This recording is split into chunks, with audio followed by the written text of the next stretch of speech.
Have I mentioned before how much I love this music? Hey everybody, Lance Pants here. I forgot my name. It's kind of sad. And last time on Pokemon SoulSilver, we went to the Safari Zone, went on Route 20, not 27, 47, sorry, I subtracted 20 for some reason, and our Eevee finally evolved into Espeon, thank God. And today, well, we have a battle here. I don't think I use Espeon here, which is kind of sad. I'm kind of saving Espeon a little bit here, because I love Espeon. I didn't bring it up last episode, but Espeon, if I could have any Pokemon as a pet, in terms of just, like, pure cuteness, like, yeah, just, like, snuggle with and stuff, I would probably go with Espeon. I don't know, Espeon's kind of like a cat. I like cats, they're cute. I have a cat named Shiner, picture here. I don't know, I like cats. I like dogs too, but I like cats. I like both equally, I think. I don't know where I'm going with this little tangent. Quilava here is learning Swift. I'm actually going to teach it Swift because I have no use for Quick Attack. I haven't used it forever.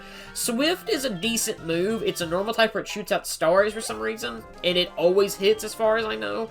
It's not bad. It's not something I recommend all the time, but, like, it's more of a backup move for me, I guess, is the best way to put it here, but, yeah. Gonna throw out Meryl, so I'm throwing out my Ampharos. Ampharos admittedly hasn't gotten a lot of time to really battle. It got a big chunk of the Chuck battle, but besides that, I haven't really shown it off a lot, and I really like Ampharos. I feel like I haven't hyped it up enough, so I probably should give, some of my history on Ampharos here, because I love Ampharos.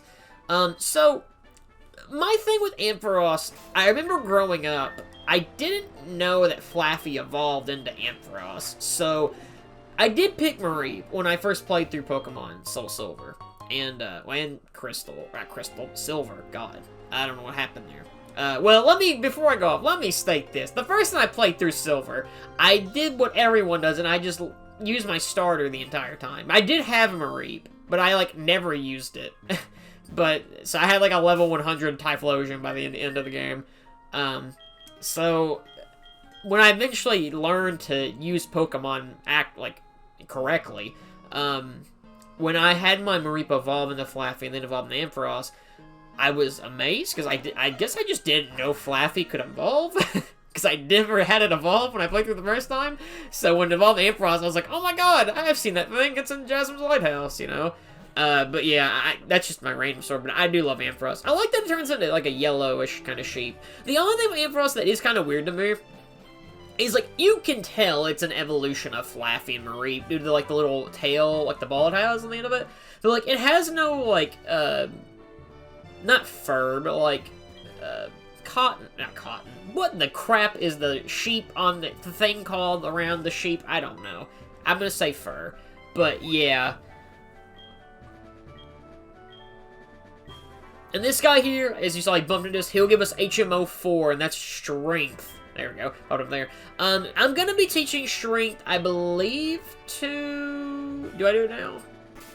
Yes, I do. No, do I?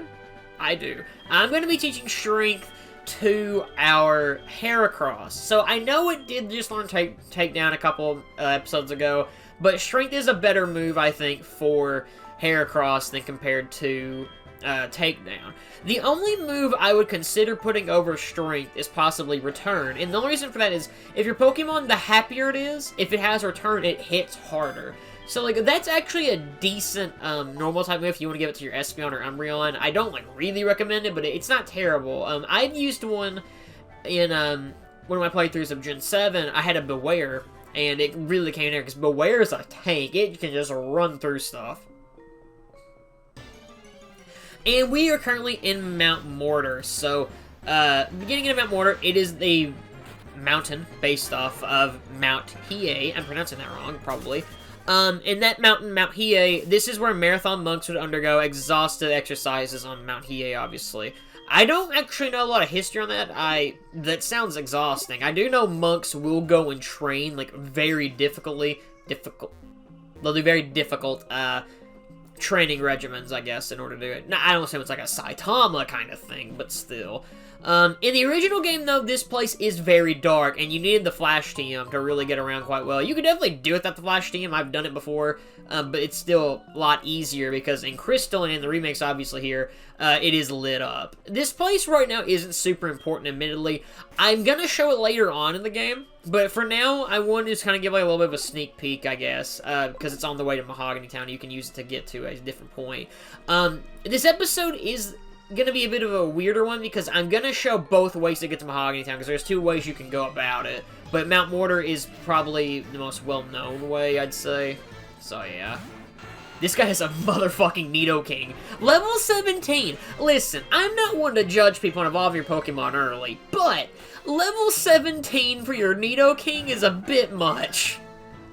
I've always had the rule of at least waiting till level 25 to 30 before I evolve my Nidorino into a Nidoking. But that's just me. Nidoking is really good, though. It can learn a lot of really good poison types. It can learn a lot of really good ground types. It can learn Mega Horn, which is a bug-type move. I really like Nidoking. This guy's also got a Nidoqueen, and Nidoqueen is also good. I just prefer Nidoking in terms of design. I think it looks cooler, but Nidoqueen is good. But yeah, Espeon here is just ruthless. I love Espeon to death. I don't think as of right now it has a Psychic-type move, unfortunately.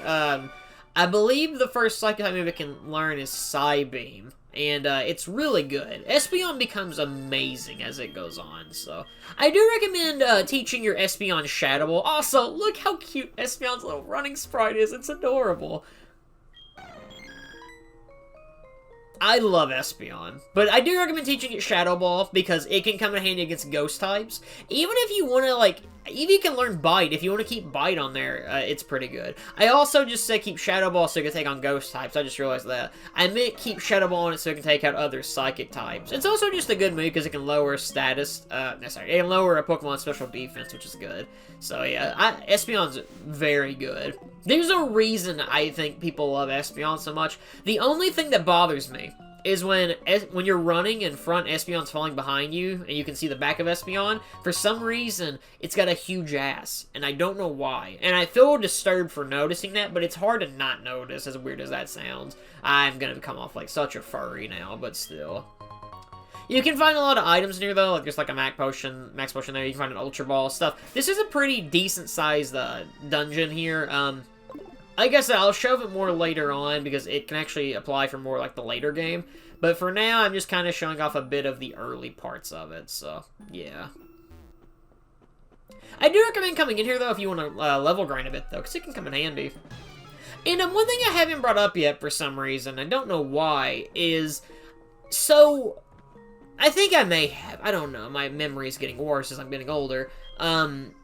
You can actually come to this place earlier if you want to. So something I admittedly never knew in this game, or really in Gen 2, until really right before I started recording like parts for this game, is that you can do the 5th, 6th, and 7th gym whenever you want in whatever order. So if you want to go fight Jasmine before you fight Chuck, you can go fight Chuck, or you can fight Jasmine before Chuck.